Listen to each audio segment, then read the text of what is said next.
Hey everyone, welcome to the weekday We the People of Washington live stream. I am your Vice Chair, Michael Pickens, and we have our Chair, Tony Kelly, with us today. How are you, Tony?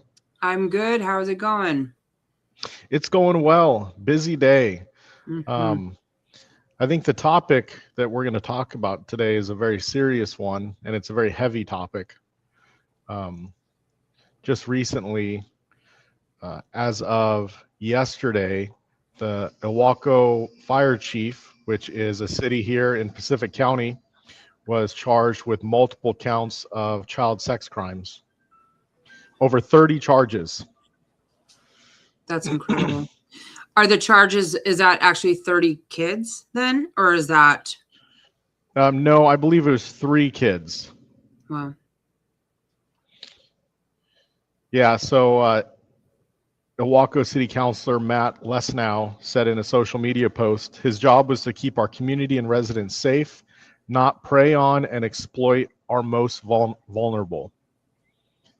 So he allegedly sexually abused 2 underage cousins between 2013 and 2019 while Archer babysat them. Victims were under the age of 12. so disgusting. Yeah, it's, you know, people in these positions of authority using them to prey on other people, especially kids. And you know what's crazy? So there was a study done in 2023, just a couple years ago. They did a study on government officials who engage in misconduct, and teachers most often perpetrated the abuse at 63%, followed by coaches and gym teachers at 20%.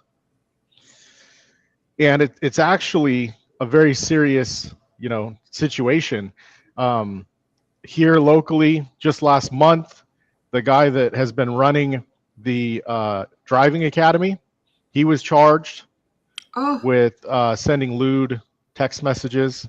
And when our oldest daughter was looking to do driver's ed, she heard from some of her friends, like, do not use that guy. Do not, he's a creep. Don't use him. So, we just didn't. And then a year ago, 2 of the high school teachers were arrested and charged with child pornography and a bunch of other stuff. These are people that are in these positions around children all the time. And obviously they're creeps. It just you, makes you think, like, why go into that profession, right? yeah, you just made me think. I forgot when I was in high school, there was a math teacher that everybody knew, like he sat girls who wore skirts up in the front row. Like I remember that now. I don't know, you just said something that made me think of that. Like it's been, obviously it's happened for years, but like to think everybody knew that and like nobody did anything. Yeah. And the Or I crazy thing guess about maybe it is that, it.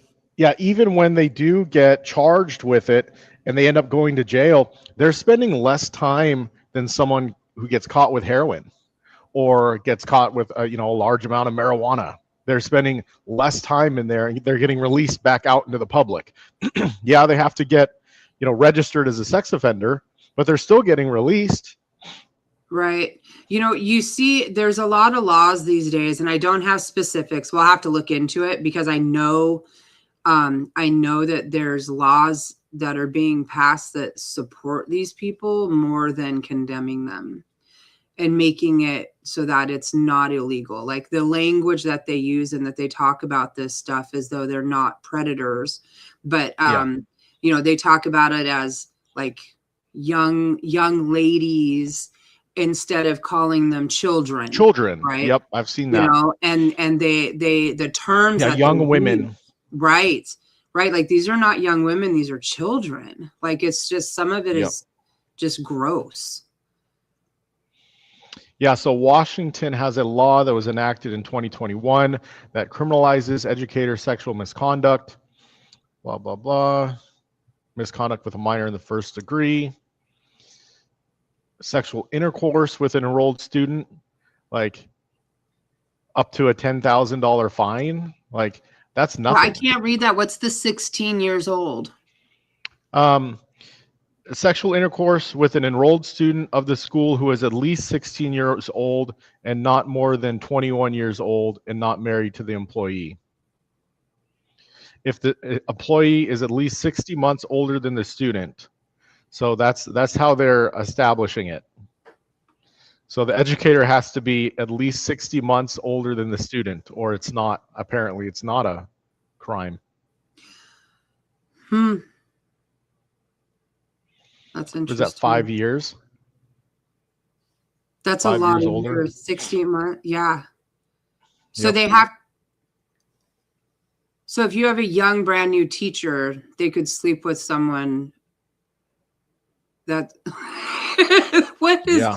What is that? It's How's crazy. that even? That's insane. Oh, I That's know. crazy. You know, I think that people don't speak up enough sometimes. You know, you have to go with your gut, and like when you feel like there's something wrong, you have to trust that, because Yeah. most of everybody worries about their kid getting abducted and all this, and I've always said that it's so overblown because of what we see in the news, right? Yeah. In reality, it's really probably not as, anyway, whatever. But so often these things are happening right under our noses, and that something is off, and you're just not, people aren't speaking up and saying things. Yeah, hopefully cases like this will get more people to speak out. But if you're a kid and you've got someone that you look up to, right, or is a authority figure in the community, listen to this. Statistics on sexual harassment in schools are available. However, they indicate widespread occurrence. Researchers agree that educators who sexually abuse students are often the most popular teachers who work with students individually and or in extracurricular activities, right? So it's the nicest teachers, the friendliest teachers. Now, and that's kind of unfortunate because there are good teachers. Don't get me wrong, Absolutely. there are good there are good teachers, but there just needs to be more safeguards in place, I would think, right? Yeah, they shouldn't be. And I don't know. I don't even know what they would be. That's an interesting one. Actually. One of the guys that I'm going to go talk to, Senator McCoon, is actually on the committee for the schools. I should ask him about this. Yeah.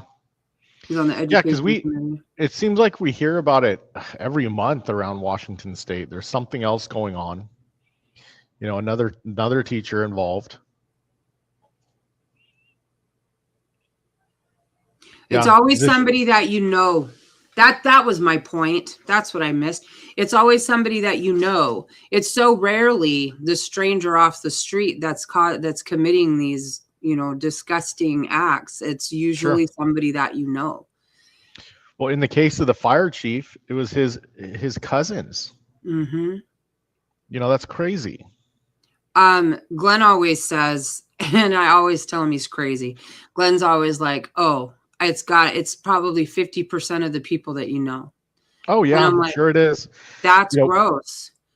Yeah. But in reality, I personally know 2 families where they discovered that the husbands were abusing the children for years as infants up until they're almost teenagers. And they get away with it for that long? For that long, because you're just, something's off. That's what I'm saying. Like, something's off and you just can't put your finger on it. Yeah. And the kids don't feel safe enough. But when the kids are not, wanting to go do something, right? They don't want to go be alone with this person, regardless of who this person is. Like, you got to trust your kids. Your kid goes someplace to spend the night and they don't want to go. You don't force that. You don't allow it. There's something wrong. Whether your kid is going to verbalize it or they just have a feeling. My kid always had a feeling like that it was not a good place to be. And so I never made her spend the night. That's insane. Yep. It never occurred to me that's what the problem was. But, you know, it's terrible. Yeah, we taught our girls, you know, what's right and what's wrong. We put them in martial arts young. You know, our oldest daughter is almost a black belt, but it's just a different type of awareness that they have, right? Yeah. But at the same time, you know, they don't go and spend the night at friends' houses, and you know, our youngest does, but it's with her closest friends, and you know, we've known them for years, right? And their kids have stayed over, and like there hasn't been any Well, issues. and you would know But if something felt weird, yeah, right? but we've told our daughters to let us know, Right. you know, and you know, there have been situations where, you know, some creepy dude was there, and you know, you just got to listen to the kids. They know best for the most part.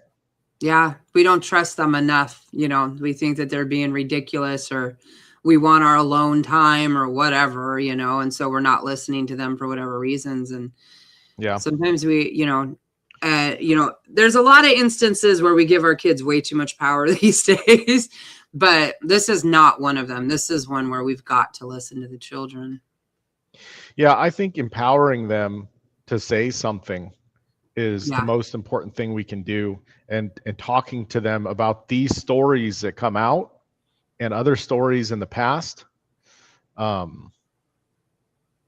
Yeah, just so they know that it's okay to say something, and that saying something is the right thing, and then, you know, being touched or, you know, inappropriately, or, you know, even random hugs, like it's just not appropriate, you know? Yeah. So yeah, I know this is a heavy topic, but I feel like with what just happened here locally, you know, with the fire chief, it needs to be talked about. But if you, you know, here's another one. Substitute teacher confesses to sexually assaulting a 5-year-old. Oh God, that's just like, and this just came out, you know, today also. Here's another one. So, I mean, yeah, it's just you can just go in the news stories. Yeah, it makes me sick to it literally makes me sick to my stomach. I can't even begin to fathom what the hell goes through somebody's mind. Pastor charged for sending sexually graphic photos of himself to a minor on Snapchat. Like, that was December 23rd. Like, it, you know, a pastor, someone who professes to be holier than thou, right? Wow. Yeah. Have you ever looked up how many? Well, you moved there specifically because the sexual predators around that area, right, were registered sex offenders were really low. Yeah. So when we lived in Spokane, I had a friend that ran for mayor there, and I was talking to him, and he was telling me about how many sex offenders were in Spokane, and they were literally like bringing them in because there were nonprofit houses that were being set up to house these people. And we did a search because he showed me this app, and you can see where they were on the map, on this app. And within like a 5-mile radius from downtown Spokane, we're just north of downtown, there was 300 plus of them within a 5-mile radius. Oh my God. And at that point, you know, we've got 2 young girls. We're like, we're out of here. We're, you know, it's not safe. It just isn't safe. Wow. And what Spokane County was doing, and the NGOs in the area, you know, because there's a lot of rural counties around, and what they would do is get those sheriff's departments to bring in their, you know, criminals into Spokane County because they had more resources, right? So all these people with criminal records were getting bussed in and being housed, you know, downtown Spokane in all these like homes that were being set up for these people. So, you know, Spokane's gone downhill like big time over the past 10 years. And that's why. Because they're setting up the resources for, people who like to infringe on other people. Yeah, I just looked up mine, and there's just in 1 mile, and like my lot's a half acre, and there's a golf course near me, right? So that's a lot of land. Yeah. And within 1 mile, there's 7. Yeah. Well, we lived, north of downtown Spokane, so it was very, the houses were kind of packed together, and there's a high population density. Yeah. No, that's what I'm saying. I mean, like within 3 miles of me, there's 33. Ah, wow. And and that's what I'm saying. Like it's relative, like there's a lot of warehouses, a lot of land, Yep. and people have land. So it's not like apartment buildings or anything like that where I'm at. And there's 33. Jeez. Oh, they're a little crazy looking too sometimes. Can you see it in their eyes? Yeah. Wow. All right. So, I just wanted to bring this up. You asked for a topic today, and this is obviously a big thing going on here in the local community. A lot of people are up in arms. He is still employed by the fire department. What? They tried to put forward a resolution to just terminate his position right now. I know, innocent until proven guilty, but the charges and the circumstances of the 3 kids that were close to him, that he did, babysit alone multiple times, right? And Matt Lesnow, city council member in Owako, basically said, look, with these charges, we can't trust in his leadership. He has, obviously like betrayed his position as a fire chief. Yeah. And the crazy thing is, like, they do all kinds of events in the community. So this guy is always out doing events in the community. They have their Firemen for a Day program, and it's like, who knows what other kids that he did this with. Right. Those are the only 3 that have stepped up, Yep. and that they've become vocal. So, hopefully with this story out there, more people will step up and be vocal if there are more, right? Yeah. Because all 3 of them seem to be family, or is one of them, all 3 of them are family?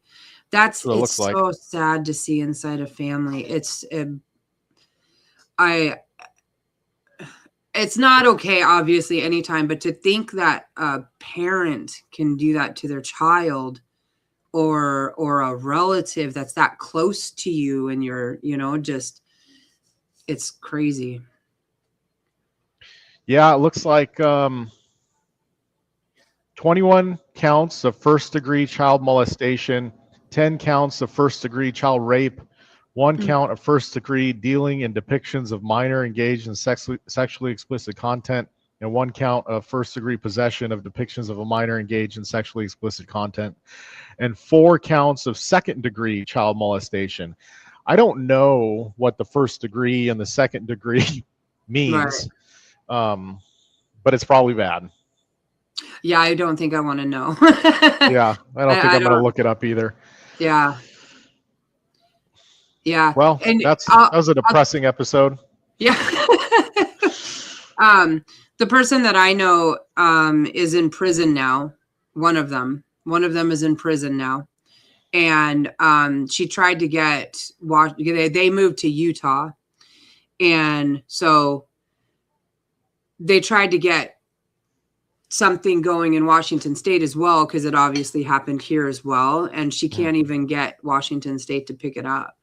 And I don't exactly know why, but it's this second person that I know. Another one moved out of state and discovered, once they were gone away from dad, the kids finally felt safe enough to say something. And I'm actually not 100% sure what's going on with that one. I should ask her. I should check in with her and see how she's doing. But last I had heard, as far as I know, I know for sure dad's still out on the street. He's not arrested. So so he basically got away with it.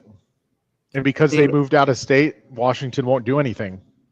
that's what it's looking like. I mean, I know 2 different cases, and like they literally don't know each other. Do you know what I mean? Like it's completely different friends. Like, and both of them moved out of state, discovered that this was happening, and Washington State doesn't seem to be very interested in following it up. And that's very frustrating that these cases aren't being prosecuted, and that when they are prosecuted, these guys are getting, a couple of years. Yeah. And, and a small fine.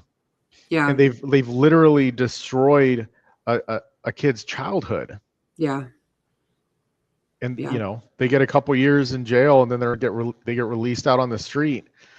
But not just released out on the street, they're getting released and funded, getting put in these homes for sexual predators, and all their expenses are paid for, food's paid for, everything's covered, taxpayer dollars. I'm not saying that they're living a good life, but most of these people are psychopaths, and they don't care anyways at the end of the day. Yeah. Yeah. They, while he's in prison, they've been getting, they went through the whole divorce proceedings, and it's,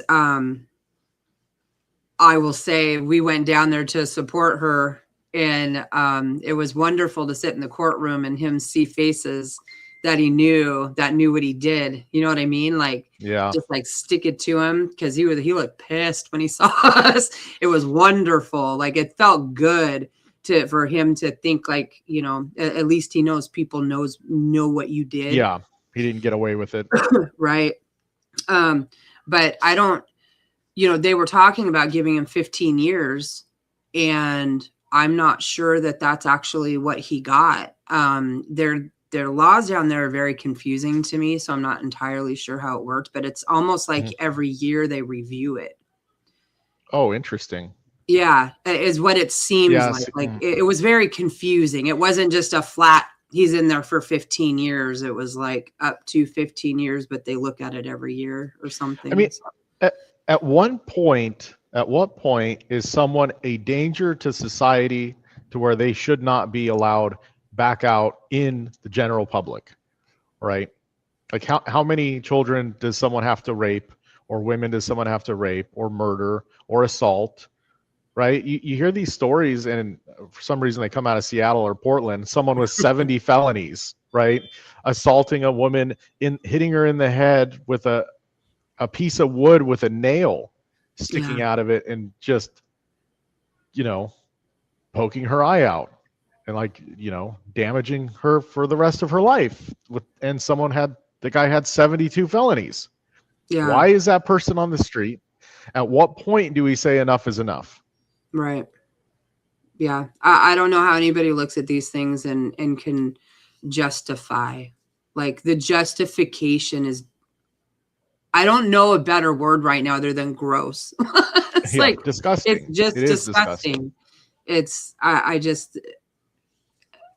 have no words sometimes for all of this stuff. I don't know how I don't know.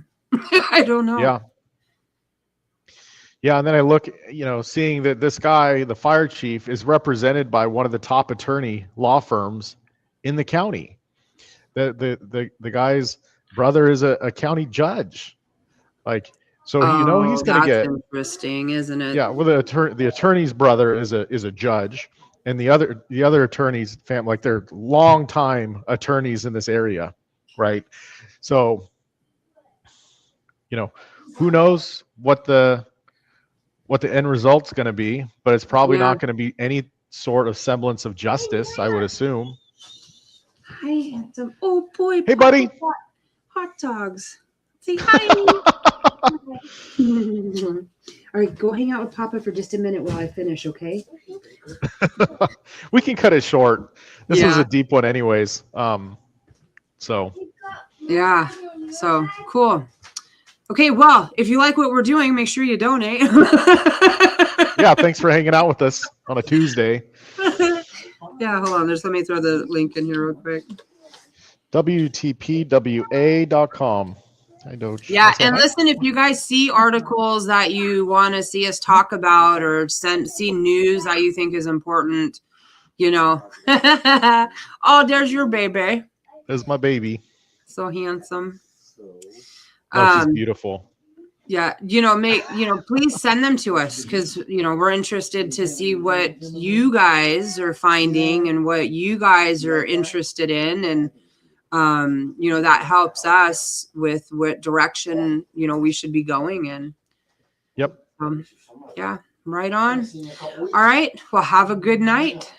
Yeah, well, really quick, you have your Meet the Legislator coming up on Thursday, and you actually were able to schedule appointments with your legislators. I did. I haven't been feeling well, so I've been putting it off. And so today, instead of emailing, I just got on the phone and I made a couple phone calls, and they were very, very happy to set appointments directly with the legislators. So I'm going to go in and talk with Andrew Barkus from District 2, who is in the House, and his first name just went away, but McCoon in District 2 for the Senate.